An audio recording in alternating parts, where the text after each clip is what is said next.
Estamos na fase de projeto conceitual, ou seja, criando o conceito do nosso produto. A partir do conhecimento das necessidades dos clientes, nós estamos agora tentando encontrar alguma solução para essas necessidades a partir de um projeto, de uma máquina, de um equipamento, e é importante criar esse conceito. Nessa criação do conceito, a gente já viu que é possível se utilizar de algumas ferramentas de criatividade que nos auxiliam aí a pensar sobre alguma maneira de solucionar o problema. E a metodologia também traz a forma de pensar num projeto que seja um projeto que contemple, que seja de acordo com diversas situações que são vinculadas às DFX, como assim a gente diz, a partir de um projeto para alguma coisa. Nesse sentido de pensar na hora de projetar o projeto, o produto, para atender a algo em específico, mas vinculado ao próprio produto. A sua qualidade, a sua utilização, a sua segurança, a sua produção, a sua montagem, como a gente vem vendo nas DFX. Algo muito importante que a gente deve estar sempre pensando é um projeto que seja universal. Então, portanto, nessa apresentação nós vamos falar sobre o projeto universal. O que é o projeto universal? Nós já estamos vendo aí as imagens na tela. É aquele projeto que vai contemplar, que vai possibilitar que os usuários sejam todos, né? Todos possam usar esse nosso projeto de uma forma muito tranquila. Existe a possibilidade de se fazer uma alteração específica dentro de um projeto para atender uma necessidade especial, mais específica? Pode ser que sim, mas a ideia do projeto universal é aquele projeto que faz com que o usuário não se sinta diferenciado por usar algo diferente, por usar algo que foi feito especificamente só para ele, porque ele tem talvez uma dificuldade ou uma deficiência. Então, a gente precisa buscar na engenharia formas alternativas para fazer essa inclusão de uma forma ampla e bem universal.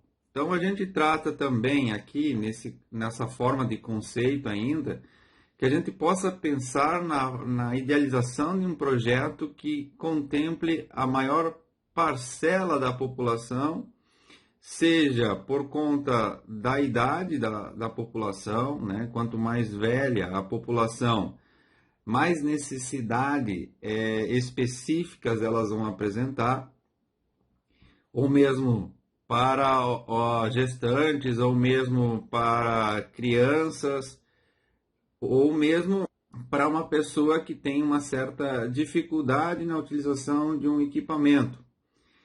E a deficiência, na verdade, que a gente traz aqui, ou a questão de uma necessidade especial, ela está no nosso lado, no nosso dia a dia. Nós mesmo, como pessoas, temos certas necessidades especiais, seja por conta da nossa visão, que vai se alterando com o tempo, da nossa audição, da nossa percepção, tato, enfim, são ligadas às partes sensoriais do corpo, às questões motoras do nosso corpo e às questões cognitivas de interpretação da nossa mente também. Então, a gente precisa criar projetos que sejam fáceis de utilização. Uma vez que o nosso projeto ele seja fácil, a sua utilização, ele vai ser melhor. Quanto mais simples um projeto, melhor é esse projeto. Depois a gente vai também mencionar essa questão do simples é melhor.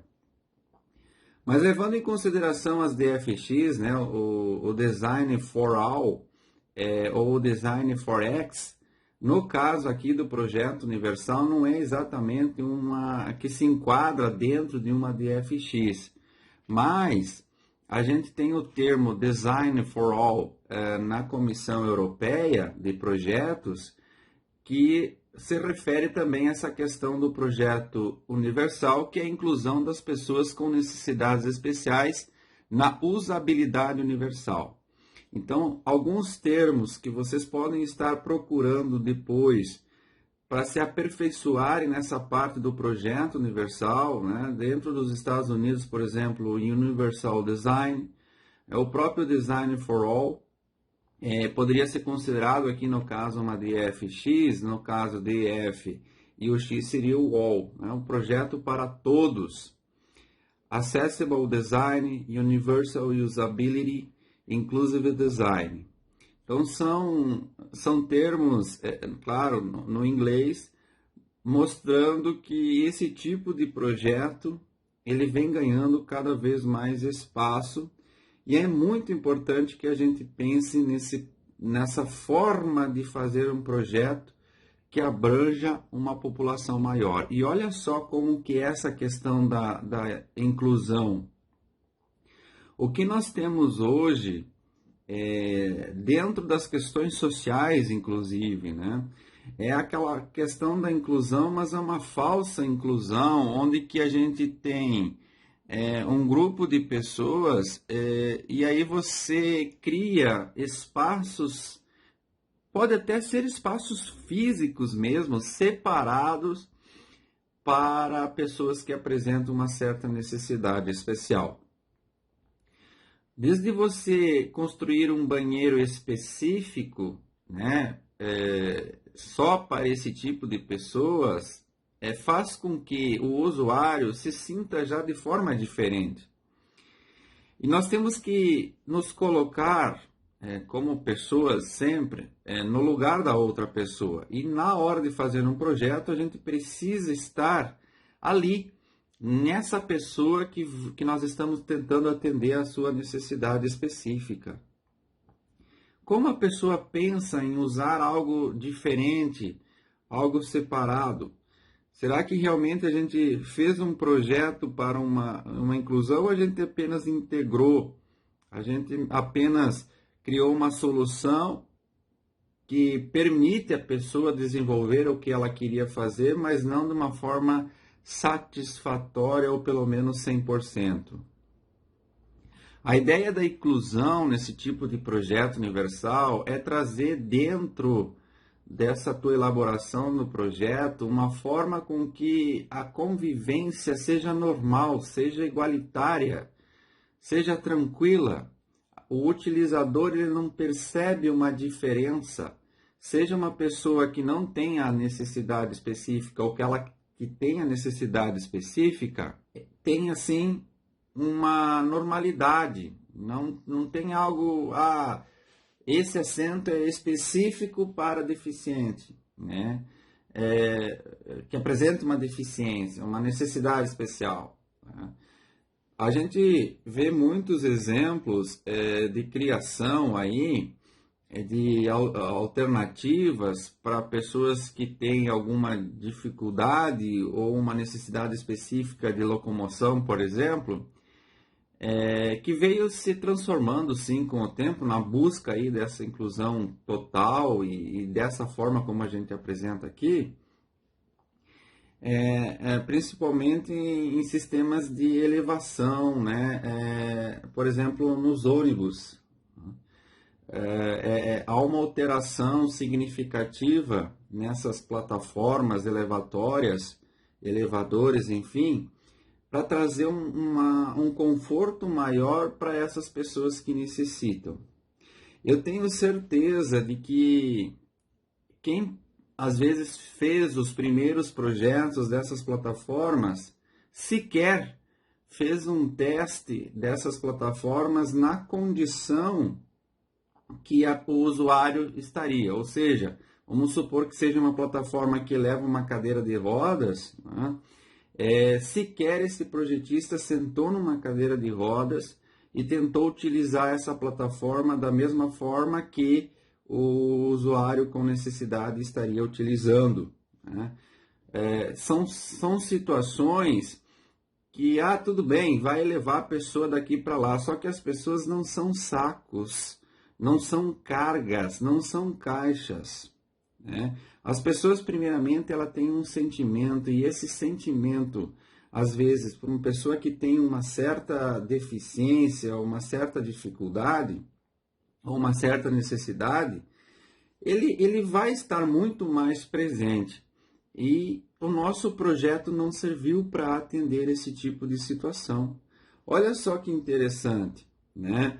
Essa questão das plataformas. Veja vocês, pensem vocês esperando um ônibus, certo? Um ônibus urbano, tá lá esperando o ônibus, e aí chega o ônibus, mas no caso vocês aí tiveram algum probleminha aí, uma necessidade de estar lá com a cadeira de rodas, vamos supor, né?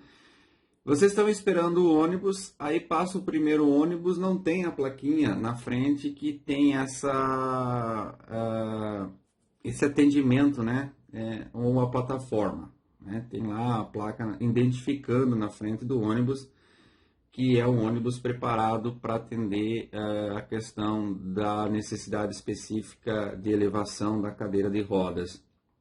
Então já passou o primeiro ônibus, aquele grupo de pessoas que estavam na parada de ônibus ali com você, conversando, né, tentando fazer essa inclusão real, embarcaram nesse ônibus e se foram. Você ficou sozinho aí nessa parada. Aí vem um outro ônibus, e esse ônibus também não tem a preparação, né?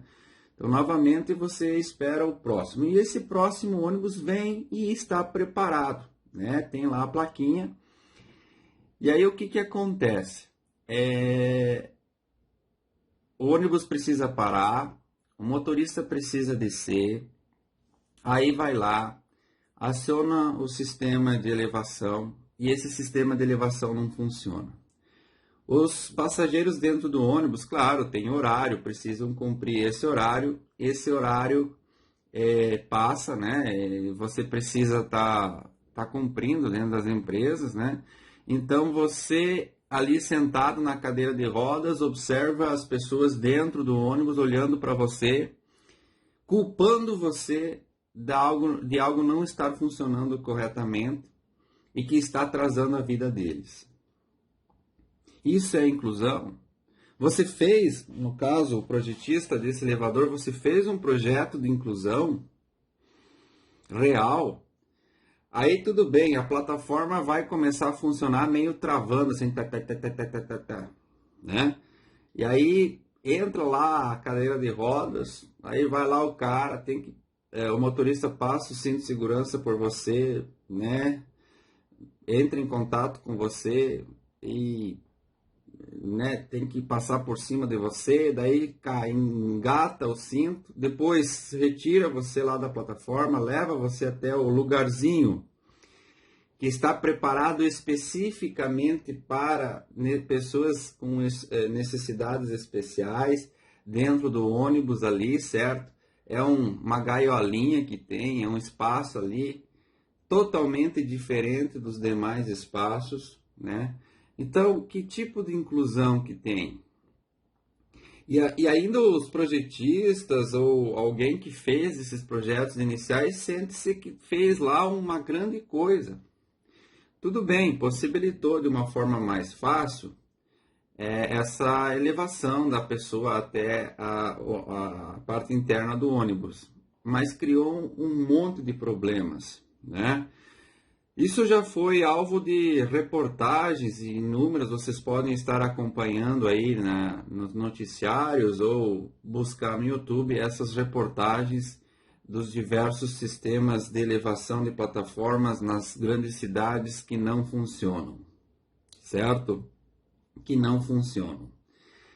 E é uma questão da arquitetura, da engenharia civil também preparar a cidade para ter esse negócio de inclusão total, Mas também é um dever nosso da engenharia mecânica preparar as nossas coisas de uma forma tranquila para atender todo tipo de pessoas.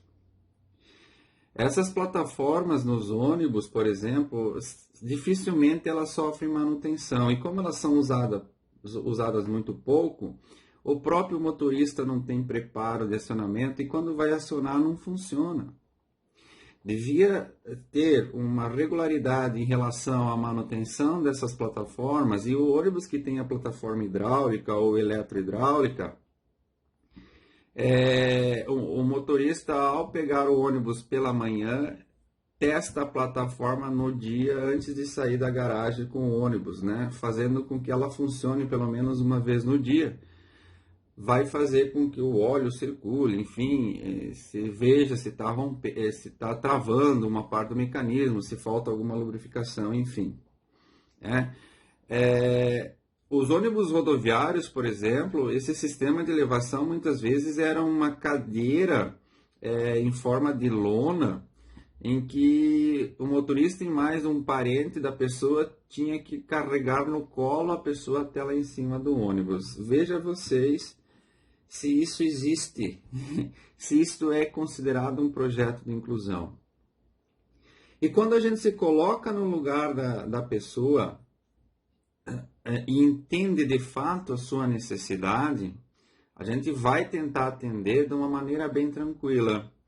Então a gente tem um exemplo aqui na nossa região, um colega meu, por exemplo, que tem ainda grande dificuldade de locomoção, tem algumas necessidades especiais em relação à questão motora de se elevar, subir escadas, enfim, ele consegue caminhar, se manter em pé, mas subir escadas ou coisa assim é difícil.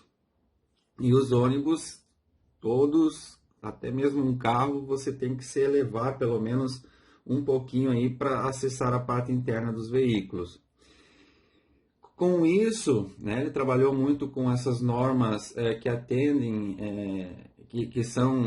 que criam espaços específicos, então estão se pensando apenas em normas de integração, mas não são normas de inclusão, E aí criou uma empresa aqui na nossa região, essa empresa que desenvolve aí equipamentos elevatórios, plataformas para ônibus, vans, e tem tido um faturamento muito alto nessas questões de produção em relação a itens de acessibilidade e de inclusão.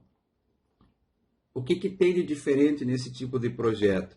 Como ele era um usuário e necessitava disso, ele entendia melhor as necessidades, ele queria algo bem especial, uma das ideias foi com que o próprio assento do ônibus ou da van se deslocasse para fora do veículo e a pessoa já sentaria no próprio assento do veículo. E quando essa pessoa fosse colocada na parte interna do veículo de forma automatizada,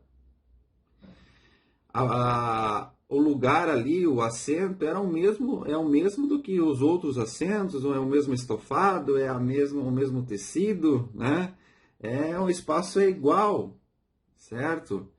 E, inclusive, quando não é ocupado por uma pessoa com deficiência, esse assento pode ser ocupado por uma pessoa sem a necessidade especial, Então, ali você criou um projeto de inclusão. Você fez algo que seja tranquilo, que não seja diferente a forma de utilização. É claro que vai ter situações, e as metodologias de desenvolvimento de produto nessa parte vão trazendo informações de como um produto pode sofrer alterações, ou melhorias, ou ajuste, para atender uma certa situação.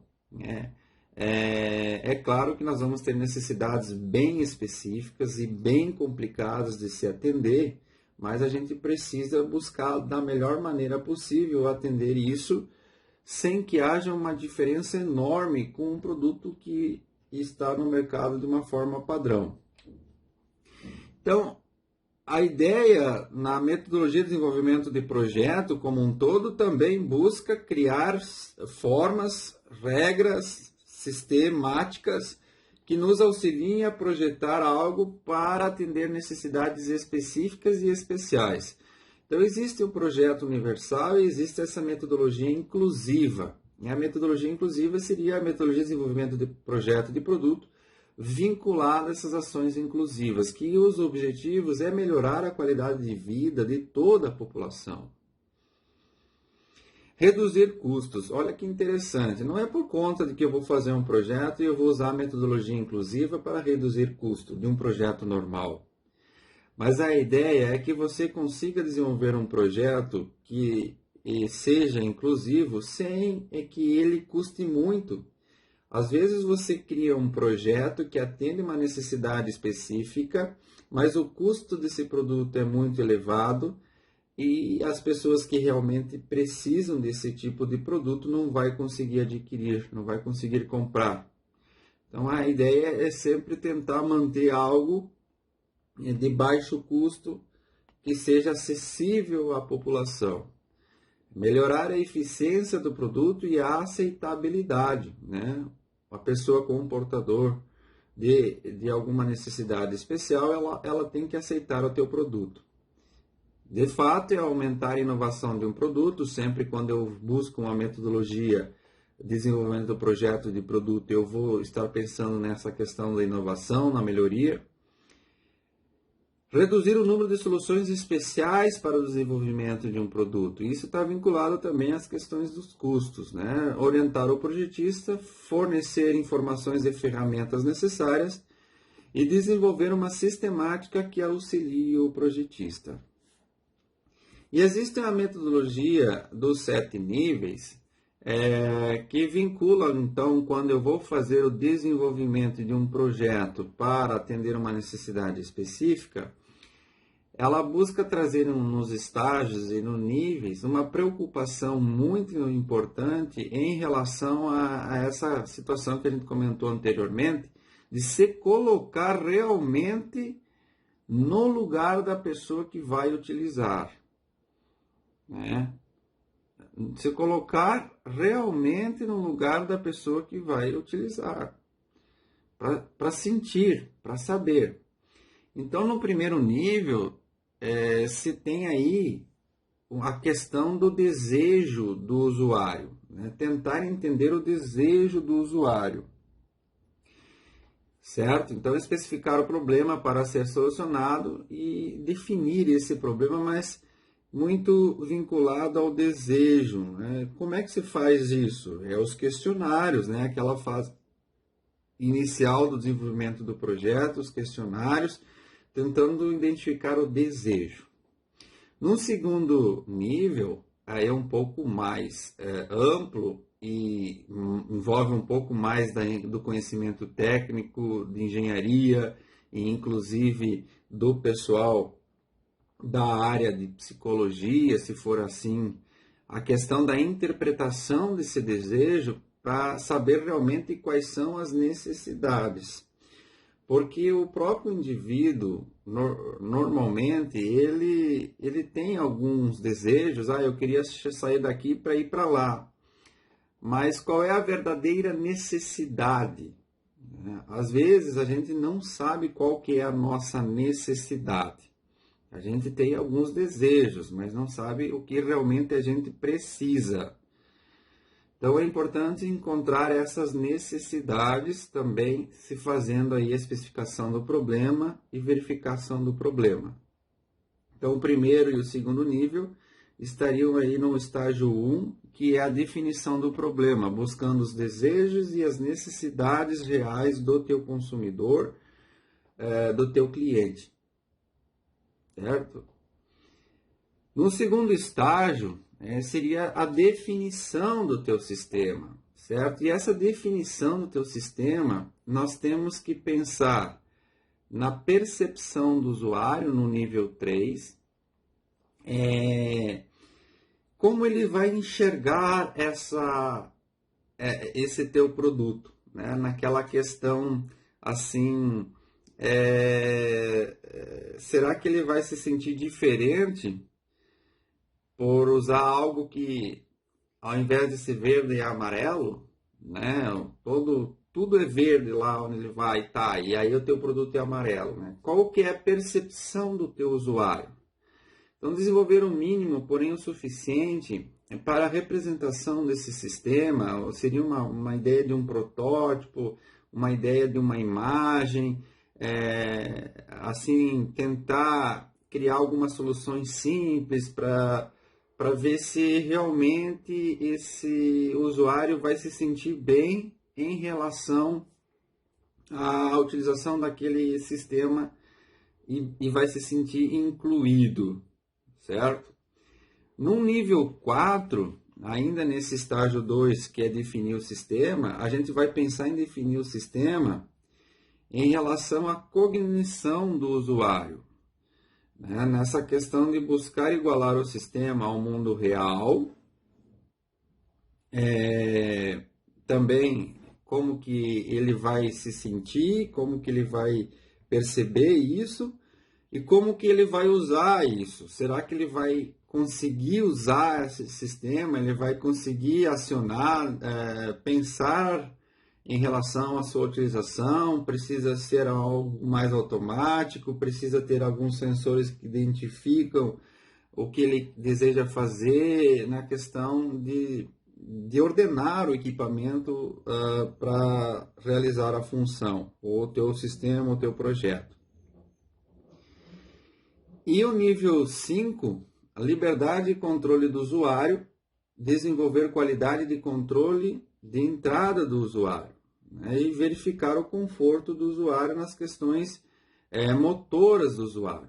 Quais são as limitações que esse usuário tem em relação à condição motora, né, físicas da pessoa, e tentar desenvolver algo, então, que atenda essa situação e verifique a questão de conforto do usuário, certo? Aí, feita essa definição de como vai ser o teu produto, é importante a gente entrar, então, no estágio 3, que é a validação depois do teu sistema, onde tem o nível 6, que é a usabilidade do usuário. Tá? Então, avaliar a usabilidade e acessibilidade do sistema, validar a usabilidade e acessibilidade. Depois, o nível 7, então, avaliar a usabilidade e acessibilidade do sistema em termos de aceitação do usuário, certo? Então, o que mudou dessa metodologia, dessa forma aqui, em relação às outras metodologias? Talvez, numa metodologia de desenvolvimento de projeto, quando se tem os questionários, a gente mencionou muito que a gente precisa fazer o projeto para o cliente, não o projeto para nós. Não são os nossos desejos, são os desejos do cliente. Aqui, o que essa metodologia inclusiva ela está querendo nos mostrar é que tem uma preocupação maior com a percepção do usuário, com as condições reais do teu usuário, e que a gente precisa estar mais atento ao que ele realmente precisa. Então, essa fase inicial, ela passa a ser muito mais importante, ela precisa que a gente se coloque realmente no lugar da pessoa, para aquilo seja o nosso desejo, para aquilo que seja a nossa necessidade. Veja o exemplo do nosso colega que criou a empresa lá de desenvolvimento desse produto, um produto de sucesso nessa parte de inclusão. Ele era um usuário, tá? Ele era a pessoa que necessitava, ele era a pessoa que desejava. Certamente consegue construir algo muito melhor porque entende melhor essas situações, certo? Então, fica aqui algumas referências bibliográficas e existem inúmeros materiais que vão falar melhor sobre essa metodologia inclusiva, sobre o Design for All, sobre o projeto universal. Muito importante se pensar então no desenvolvimento de projeto que atende parcelas de população específicas, no caso, em relação a projetos que atendem a parcela da população mais idosa. Isso é muito importante. Nós vamos ser pessoas velhas daqui a um tempo, né? Pessoas idosas. Então, se a gente fizer um projeto pensando nisso, lá na frente a gente pode estar usufruindo dessas nossas ideias que foram criadas hoje.